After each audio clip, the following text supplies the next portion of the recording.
In this guide, I'm going to show you guys how to view Wells Fargo e-statements. Let's get started. First, launch your Wells Fargo app or head over to the official website of Wells Fargo. Make sure you are logged in. Once you are logged in, select the account for which you want to view e-statements, such as your credit card, checking account, or savings account. Next, look for the statements and documents.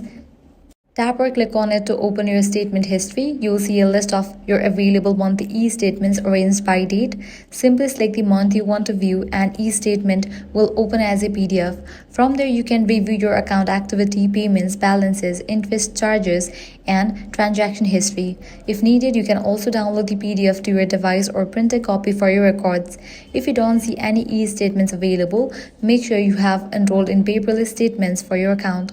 If you are a new customer, your first e-statements will usually become available after your first billing or statement cycle has closed. You can also check your notification preferences to ensure you are receiving alerts when new statements are ready to view. For your security, always access e-statements through the official Wells Fargo app or website. And that's it. Now you know how can you view your Wells Fargo e-statements anytime.